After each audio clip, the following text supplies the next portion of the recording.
Darvin, you talked about blocking out outside noise and stuff. D'Lo's is a name that's been in virtually every trade rumor since trade season started. What have you seen from his focus here these last 5 games? And you touched on this the other day, but what does he mean potentially to this team moving forwards?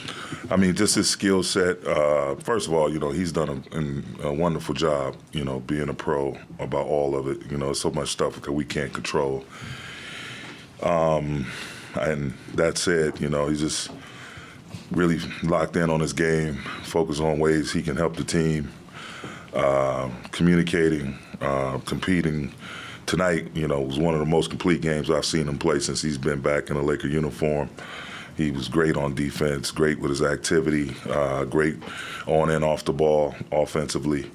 He was huge and great way to respond. And, the Trailblazers have a certain record, but at the end of the day, they still got a lot of firepower over there in terms of Brogdon and Simons and Jeremy, DeAndre, all of those guys. So it was a great win, great bounce-back win for us, just, regardless of the opponent playing the way we know we need to play on both sides of the ball. But he was right at the forefront of that, him, Brian, those guys. It was great to have Cam back, Rui.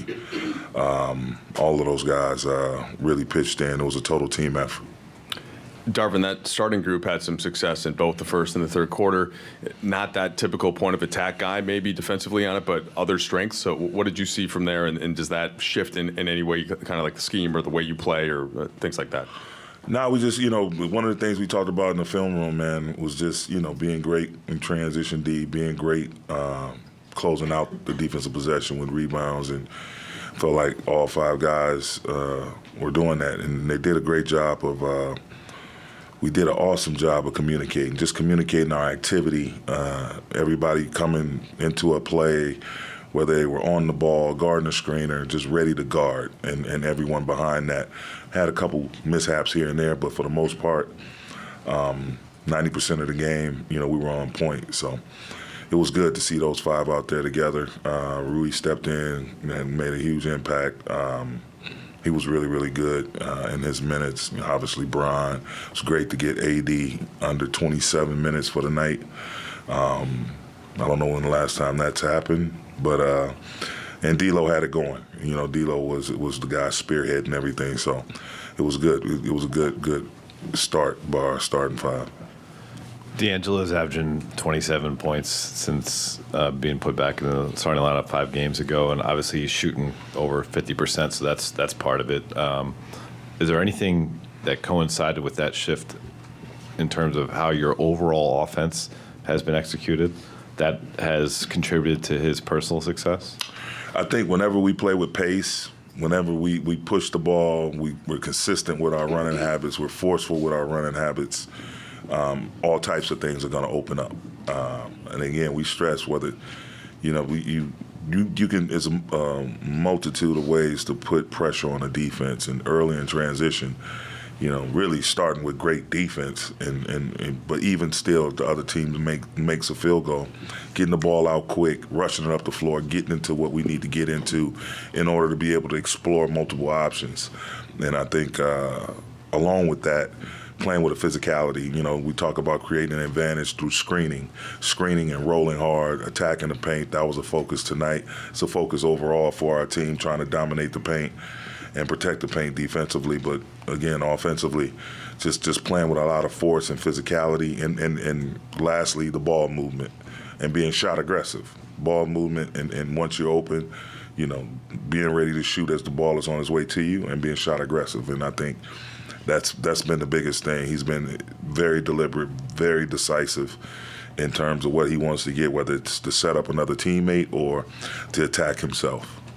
Hey, Darvin, you intimated this last time, but with all the trade rumors out there, when guys play to their potential, do you think this roster has what it takes to accomplish the goals you want to accomplish? Absolutely. That's why it was constructed the way it was constructed. You go through that process of discovery, and injuries, illnesses, what have you, they tend to disrupt that. And so when you constantly shuffling guys in and out of the lineup, it's kind of difficult to create continuity.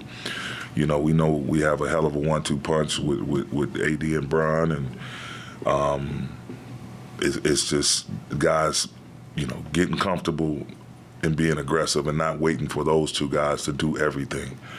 Play your part, be supportive, but also be a threat yourself, to be deliberate, be decisive, so we can help give those guys the support they need, because once the game gets down into the waning moments, they're going to make plays that's going to put us in a good position to be successful. But leading up to that point, different guys got to step up and not be afraid to make plays.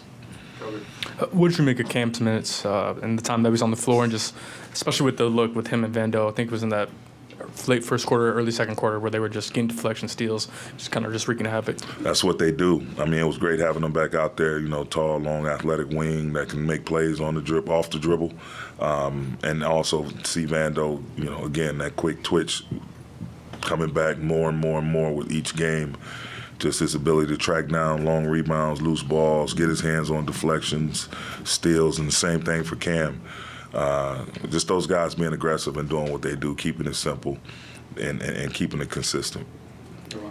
Darvin, on the 80 minutes front, he came out a little bit earlier. He normally plays the whole first quarter and then only played 14 minutes in the first half. Did you identify this as a matchup where maybe you could save some of his minutes a little bit, or was that just kind of how the game flow played out? No, it was definitely something that I told him, whispered to him before the game even started. We're going to try to get you a little bit early if we can. And he's been carrying a huge load, playing a ton of minutes, been very available at a high level for us. So we said if the opportunity presented itself, we're going to try to see if we can shave some minutes off. And we were able to do that. And so just happy that, he was very efficient, but his minutes were very manageable and didn't take a dark turn during the game. Darvin, you guys play the Clippers on Tuesday. Didn't play them that long ago. What do you guys need to take from that game specifically into this meeting?